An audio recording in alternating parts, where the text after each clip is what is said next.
Il était une fois une belle fille nommée Olom.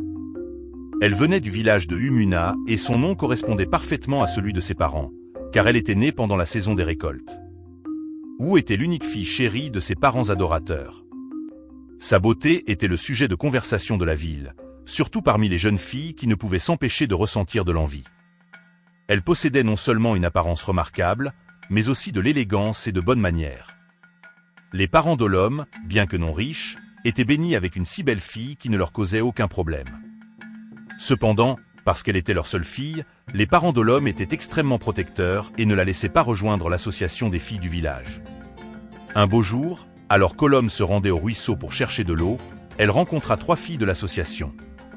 Ces filles lui annoncèrent joyeusement le festival auquel elle prévoyait d'assister et l'invitèrent avec enthousiasme à se joindre à elle. Avec un soupçon de regret, Olom exprima ses sincères excuses, car ses parents lui avaient interdit de sortir ce soir-là. Les 3 filles, se sentant envieuses d'Olom, commencèrent à bavarder à son sujet, pensant qu'elle était snob et fière à cause de sa beauté. Elles complotèrent une vengeance parce qu'elles n'avaient pas accepté leur invitation et n'avaient pas rejoint leur groupe. Elles passèrent beaucoup de temps à réfléchir à des moyens de mettre Olom en danger. Finalement, l'une des filles proposa d'aller tous les jours chez Olom pour l'aider avec ses tâches. Elle croyait qu'en devenant amie avec elle, elle pourrait l'attirer et se venger. Malgré les visites quotidiennes et l'assistance des 3 filles, les parents d'Olom n'étaient pas convaincus. Ils étaient bien conscients de la jalousie de ces filles envers leur fille et lui rappelaient constamment de ne pas leur faire confiance en aucune circonstance. Mais Olom voyait le meilleur chez les gens. Elle était convaincue que ses filles l'aimaient et qu'elles étaient ses meilleures amies. Vers la fin de l'année, il y avait un grand événement appelé le Festival de la Jeunesse Nouvelle, auquel les parents d'Olom avaient été invités. Le festival devait avoir lieu à Umi, à environ 2 heures de leur domicile. Olom était vraiment excité à l'idée d'y aller et de rejoindre la danse, mais ses parents refusèrent catégoriquement. Au lieu de cela, ils lui donnèrent beaucoup de tâches à faire avant de partir, pensant que cela l'empêcherait sûrement de partir, car elle ne pourrait certainement pas terminer les tâches à temps. Le matin du festival, les 3 filles jalouses s'approchèrent d'Olom et lui demandèrent de venir avec elles.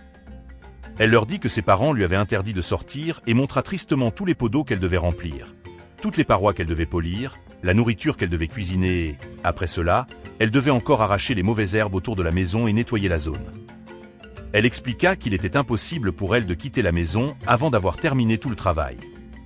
Quand les filles entendirent cela, elles firent semblant de compatir et prirent les pots d'eau, allèrent à la rivière et revinrent rapidement avec les pots remplis. Elles balayèrent le sol, firent le désherbage et même cuisinèrent toute la nourriture. Quand tout fut terminé, elles dirent à Olom: « Maintenant viens, tu n'as plus de raison de rester, car tout le travail est terminé. » Olom était vraiment excité d'aller au festival et accepta de se joindre à elle. En route vers la ville où le festival de la jeunesse nouvelle avait lieu, elles croisèrent une petite rivière d'environ 1,5 mètre de profondeur. Dans cette rivière se trouvait une puissante divinité qui avait une seule règle. Toute personne traversant la rivière et revenant par le même chemin devait offrir de la nourriture à la divinité. Si elle ne faisait pas cette offrande, la divinité les tirerait sous l'eau et les garderait captives. Les 3 filles jalouses connaissaient bien cette règle, car elles avaient traversé la rivière de nombreuses fois. Cependant, Olom, étant une bonne fille, ne sortait pas souvent et ne connaissait donc rien à propos de la divinité ou des règles. En arrivant à la rivière, elles traversèrent toutes sans difficulté. Continuant de l'autre côté, elles aperçurent un petit oiseau perché sur un arbre. L'oiseau semblait adorer Olom, chantant ses louanges pour sa beauté, au grand désarroi des 3 filles. Cependant, elles continuèrent en silence et finirent par arriver à la ville où se déroulait le festival. Quand Olom arriva en ville, tous les jeunes hommes du village l'admirèrent et chantèrent ses louanges. Elle fut acclamée comme la plus belle femme de la danse et reçut des boissons, de la viande et tout ce qu'elle désirait. Cela rendit les 3 filles encore plus envieuses et irritées.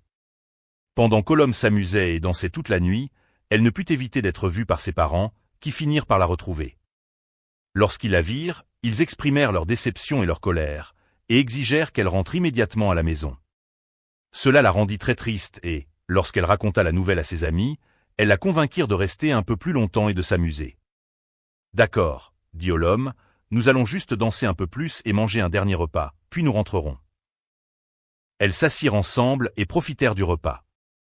Cependant, chacune des 3 filles, se sentant très jalouse, garda secrètement une petite portion de nourriture pour la divinité. Malheureusement, comme Ollom n'était pas au courant de la tradition, elle n'apporta aucune nourriture pour la divinité. Quand elles eurent fini, elles commencèrent à rentrer chez elles. En arrivant à la rivière, Ollom remarqua que les filles faisaient leurs offrandes à la divinité, alors elle leur demanda gentiment un peu de nourriture pour faire son offrande aussi. À sa grande surprise, elles refusèrent toutes et commencèrent à rire méchamment. Ollom était choquée, elle se mit à genoux et commença à supplier. « S'il vous plaît, laissez-moi un peu de nourriture pour offrir à la divinité », mais elles refusèrent. Au lieu de cela, elles traversèrent toute la rivière sans problème. Quand ce fut le tour d'Ollom de traverser, en atteignant le milieu de la rivière, la divinité apparut soudainement et demanda l'offrande. Comme elle n'avait rien à offrir, la divinité cria et la tira sous l'eau, la faisant disparaître de la vue. Les 3 filles, qui observaient l'incident, rirent hystériquement et continuèrent leur chemin. Elles se dirent « Maintenant Ollom est partie pour toujours et nous n'aurons plus à entendre parler d'elle comme étant plus belle que nous. Maintenant, nous pourrons trouver un bon mari pour nous marier dans le village, car il semble que tous les hommes étaient seulement intéressés par Ollom. » Comme personne n'était là et qu'Ollom avait disparu, elles oublièrent le petit oiseau. Restez à l'écoute pour la suite, et s'il vous plaît, n'oubliez pas de liker, vous abonner et partager. Merci. Aimez et commentez pour la partie 2.